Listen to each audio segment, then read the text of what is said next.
Kalau keraguan pandangan tentang profesi dokter hewan, mungkin hanya dianggap bahwa itu bukan profesi yang penting untuk kelangsungan kehidupan manusia karena itu berhubungan dengan hewan.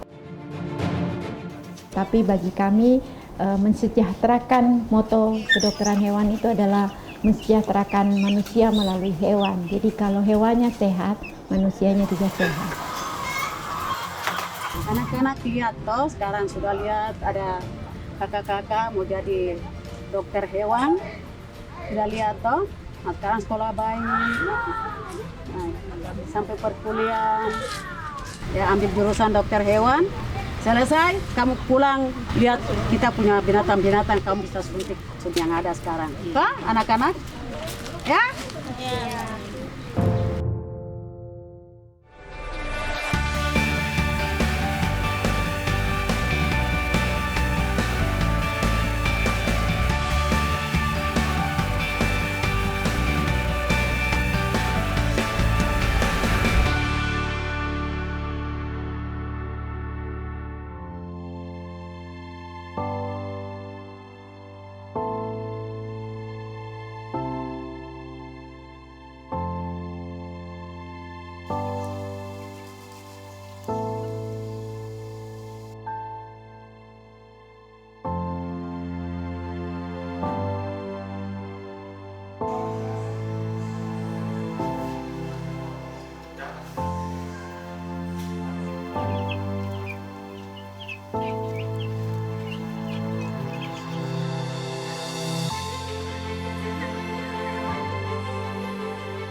Tidak semua pahlawan mengenakan jas putih di ruang operasi. Ada yang memilih menyusuri jalanan berbatu, menembus kampung-kampung. Datang ketika orang lain mulai kehilangan harapan. Di balik suara ternak yang kembali sehat, tersimpan kisah tentang seorang perempuan Papua yang mengabadikan hidupnya untuk melayani, bernama Dokter Hewan Adorsina Wompere. Saya adalah Adorsina Wompere. Saya berprofesi sebagai dokter hewan di Provinsi Papua, khususnya di Kabupaten Jayapura. Saya lahir di Wamena dan besar di Jayapura. Sosok yang paling membuat semangat sampai saat ini adalah mama saya. Mama saya adalah orang yang sangat kuat, sangat taat dengan agamanya, dan dia adalah figur yang membuat saya bisa ada sampai saat ini.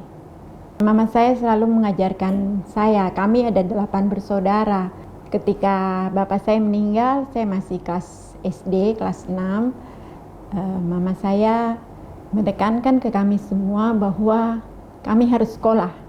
Jangan sampai tidak sekolah, karena sekolah itu yang nanti akan menentukan kami seperti apa. Jadi mama tuh berjuang untuk kita bisa punya buku-buku, kita harus tetap sekolah, tidak usah memikirkan pekerjaan. Semua mama yang cari.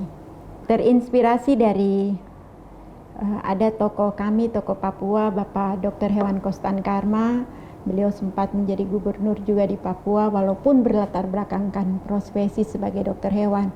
Dari dia saya mulai senang untuk dokter hewan, dan pada saat itu saya salah satu peserta mendapatkan beasiswa dari Provinsi Papua untuk bisa melanjutkan pendidikan ke luar Papua. Dan saat itu saya memilih untuk mengambil kedokteran hewan karena itu dokter hewan Papua baru cuman Bapak Dr. Hewan Kostan Karma.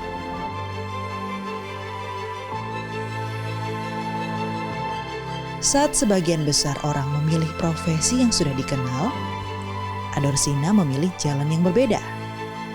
Terinspirasi oleh dokter hewan pertama asal Papua. Ia percaya, merawat kesehatan hewan berarti ikut menjaga kehidupan manusia. Karena hewan yang sehat akan menghadirkan keluarga yang lebih sejahtera. Perjalanan untuk menempuh pendidikan adalah ketika pertama kali berangkat ke kota studi di Surabaya, di Universitas Airlangga, dengan suasana yang berbeda dengan Jayapura. Surabaya sudah kota yang sangat maju dan pertama agak kesulitan dengan bahasa karena hampir sebagian besar menggunakan bahasa Jawa dan kami masih dengan dialek Papua, tapi beberapa teman-teman mendukung, mempunyai teman-teman yang baik, pergaulan yang baik, dan akhirnya bisa bergaul dengan baik di Surabaya dan bisa menyelesaikan kuliah dengan baik. Kalau keraguan pandangan tentang profesi dokter hewan, mungkin hanya dianggap bahwa itu bukan profesi yang penting untuk kelangsungan kehidupan manusia karena itu berhubungan dengan hewan. Tapi bagi kami mensejahterakan, moto kedokteran hewan itu adalah mensejahterakan manusia melalui hewan. Jadi kalau hewannya sehat, manusianya juga sehat. Perasaan itu tuh sangat senang apalagi kalau ketemu orang terus orangnya selalu bilang, "Ibu dokter, saya ini percaya waktu itu sapu hewan sudah mau mati tapi ibu dokter suntik langsung sembuh." Dari situ setiap kali ketemu beberapa orang, ini ibu dokter sudah baik-baik. Pasti ketemunya bicaranya bukan tentang ini tapi tentang ternak-ternak mereka. Sehat semua ibu, terima kasih ya.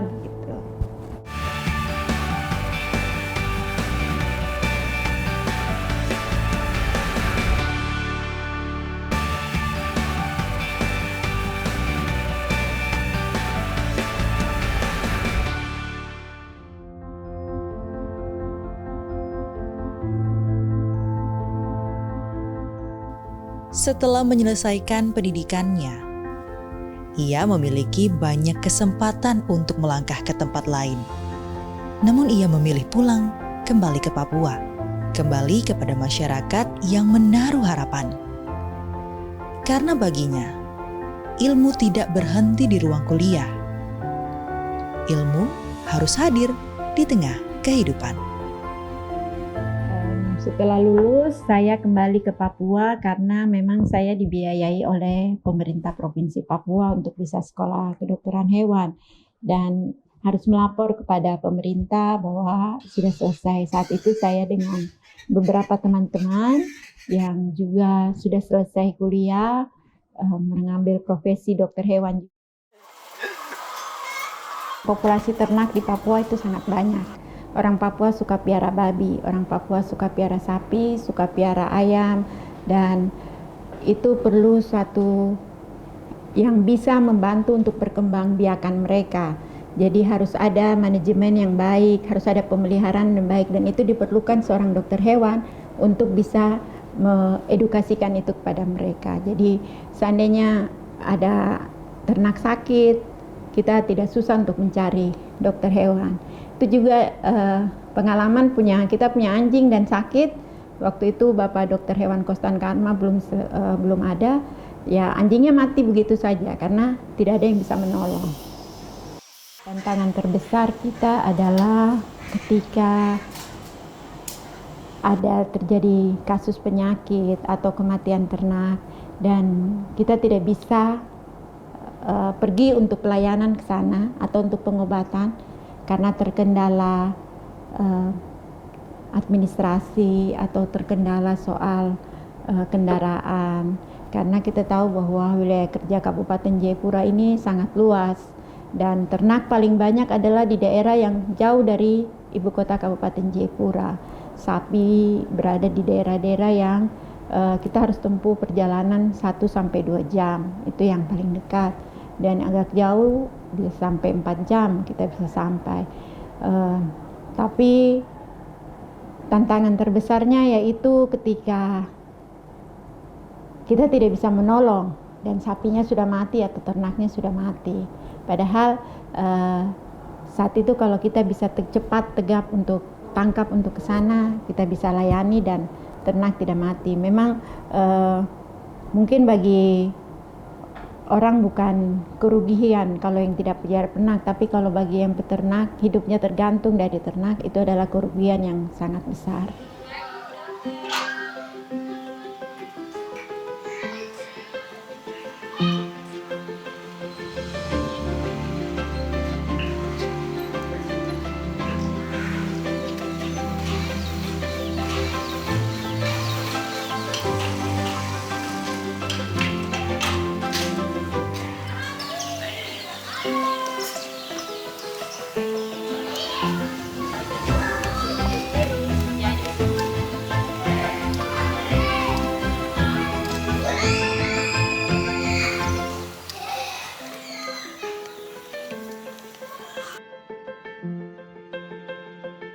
Mungkin dari tradisi, karena tradisi kami di Papua Pegunungan, pada khususnya orang-orang itu piara babi, sehingga saya juga ingin kembangkan untuk lebih ke depan lagi. Dan selain itu saya lihat peluang babi di tanah Papua ini sangat dibutuhkan. Selain masyarakat mengonsumsi babi, masyarakat juga ada banyak yang ingin piara. Jadi peluang untuk peternak babi ini lebih terbuka. Ini sudah mau menjelang 2 tahun. Sebetulnya sebelumnya saya suka pet, anjing, tapi setelah itu saya berubah pikiran lagi untuk piara babi sebagai tradisi orang Papua, Papua Pegunungan pada khususnya. Jadi saya ingin kembangkan, saya punya skill yang memang sudah terbawa dari kampung. Tantangannya itu lebih common dengan virus. Jadi babi itu mati gara-gara virus. Tapi itu terjadi karena kandangnya kurang bersih, kadang kasih makannya sembarangan, kadang tidak ada konsultasi dengan dokter, sehingga babi peternak-peternak lain tuh babinya mati. Pernah pengalaman saya di sini ada satu babi mati karena ada salah satu orang pengunjung datang ke rumah langsung ke kandang, akhirnya dia terpapar virus terus mati. Jadi tergantung kita harus menjaganya bagaimana. Jadi sudah akur, sudah lama kenal. Setiap ada kendala anjing sakit atau babi sakit, kami selalu minta tolong ke dokter untuk datang langsung mengecek di lapangan dan memberi obat. Akhirnya puji Tuhan, dari banyak kunjungan dokter datang ke kami, anjing bahkan sembuh, babi juga ada yang sembuh. Jadi memang peran dokter Bompere ini sangat menolong kami untuk peternak. Paling sering itu pada saat babi sakit, vaksin sama kasih vitamin dan memberikan bantuan informasi biar kita bisa handle juga, dia assist dari jauh. Kalau kita punya pet atau peternakan, kita kasih tinggal begitu saja, kasihan mati juga. Jadi rights of animals juga harus dijaga. Selain kita piara, hak hidupnya hewan, hak kesehatannya hewan juga kita harus jaga. Jadi memang kita dokter itu sangat dibutuhkan. Lukanya tidak boleh kasih kena air sampai 2 minggu. Kasih mandi, bersihkan kandang, tapi tidak boleh kasih kena air di luka. Nanti semprot saja dengan ini. Oke, begitu ya. Jangan lupa ini setiap pagi sore semprot. Jangan kasih kena air. Bagi para peternak, kehadiran seorang dokter hewan bukan sekadar profesi, melainkan tempat mereka menitipkan harapan. Ketika ternak sembuh, bukan hanya seekor hewan yang terselamatkan, tetapi juga penghidupan sebuah keluarga.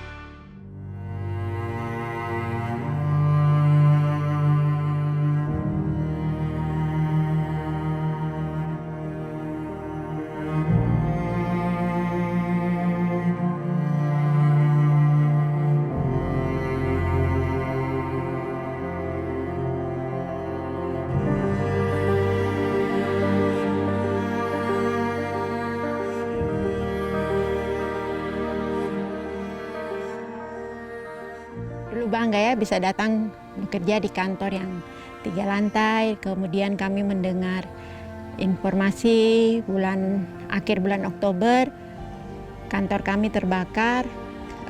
Seingat saya itu hari Minggu jam 7 pagi saya ditelepon sama teman yang kebetulan tinggal di dekat Gunung Merah ini menginformasikan, "Ibu dokter, kita punya kantor terbakar." Langsung saya segera datang ke kantor sini untuk melihat karena kami baru masukkan alat-alat bedah untuk pelayanan kesehatan hewan, untuk kita persiapan untuk punya klinik hewan dari dinas, dan semua sudah lengkap dengan peralatan bedahnya, peralatan medisnya dengan mikroskop, alat USG yang canggih sudah kami punya semua. Tapi kejadian hari itu membuat semuanya terbakar dan kita tidak punya apa-apa lagi saat itu.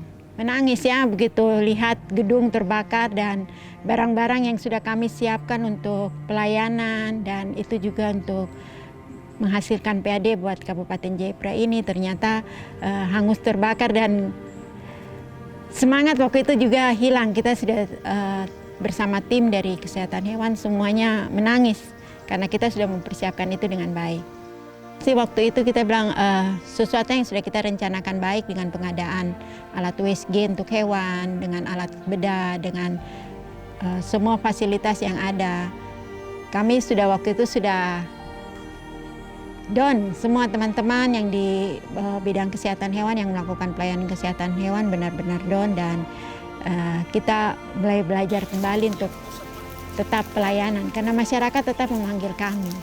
Kami mendengar keluhan dari peternak yang mempunyai ternak, yang ingin ternaknya sehat, yang ingin hewan kesayangannya sehat, selalu datang minta tolong dan kita apa adanya. Kalau kita bisa beli dengan dana pribadi, kita beli dengan dana pribadi.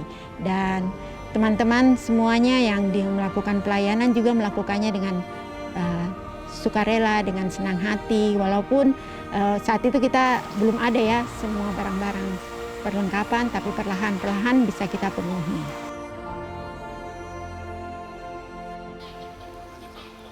Kami mencari gedung untuk bisa kita tempati dan kita tahu bahwa itu bukan untuk sementara 1 atau 2 bulan, itu pasti akan memakan waktu sampai bertahun. Jadi kami sementara menempati Stadion Barnabas Yowe di Tribun Timur, bagian bawahnya ada tempat biasa untuk atlet, disitulah kita berkantor. Kami mendapat ruangan yang memang bersama staf, bersama-sama dalam satu ruangan, tapi kita juga ada membuat satu ruangan khusus untuk para pecinta hewan yang biasa membawa ternaknya, hewan anjing dan kucingnya ke kantor. Jadi memang kita mengupayakan supaya tetap pelayanan itu harus tetap terjalan. Sebagai kepala bidang memotivasi semua staf bahwa kami bekerja dengan apa yang ada, tapi itu tidak memudarkan semangat kami untuk tetap melayani. Program dan kegiatan yang sudah kami rancang, yang sudah kami buat, itu tetap kami laksanakan walaupun tidak harus dalam gedung yang dengan fasilitas yang lengkap. Jadi sekitar 18 tahun. Pokoknya apa saja menghadapi kami, beliau sabar. Untuk diajak koordinasi dengan beliau juga itu baik sekali, beliau menerima semua. Kalau kita lagi, "Bu dokter kita gini-gini," oke. Macam dia pertimbangannya semua bilang oke, dia mendengar kami stafnya juga. Beliau itu sebagai pemimpin bukan hanya mengajarkan, bukan hanya jadi contoh buat kami, tapi beliau langsung turun ke lapangan. Langsung mengajarkan di lapangan, khususnya saya yang sudah bertahun-tahun dengan beliau. Jadi begini, langsung di lapangan, tidak dengan teori. Memang teori dulu awalnya kadang, terus beliau bilang nanti di lapangan juga beliau turun. Beda dengan pemimpin lain kan, kebanyakan banyak yang cuma mungkin teori doang. Kalau beliau tidak, beliau langsung turun mendampingi kami di lapangan. Beliau ini karena saya juga sudah lama, banyak sekali beliau menyarankan yang dulunya kegiatan ini tidak ada, beliau bisa bikin jadi ada, seperti hewan kurban. Dulu sekali tidak ada antemortem, pemeriksaan sebelum sapi dipotong. Ini beliau adakan, jadi sebelum dipotong harus ada antemortem dulu.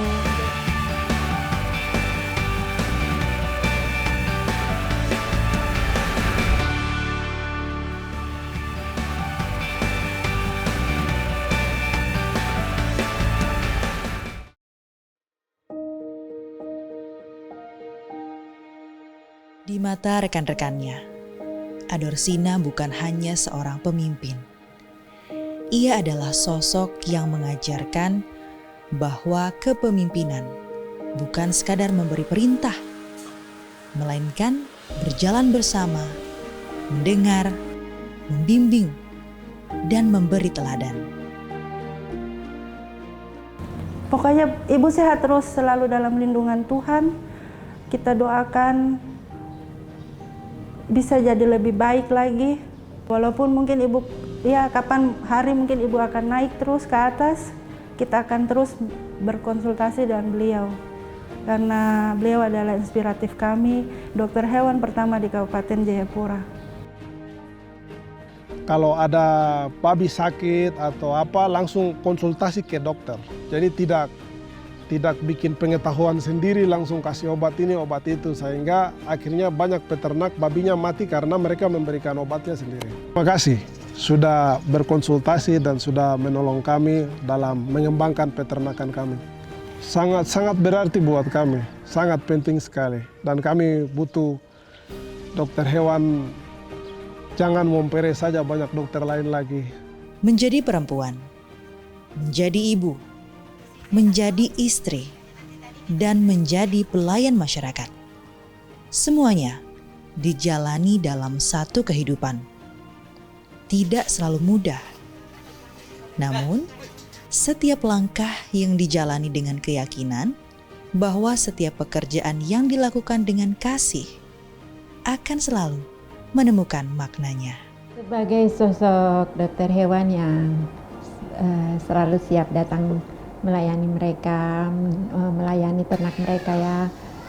Pesan terakhir buat masyarakat Papua bahwa menjadi seorang dokter hewan itu bukan sesuatu yang susah, bukan sesuatu yang tidak mungkin, karena luas pekerjaan sebagai dokter hewan itu sangat luas.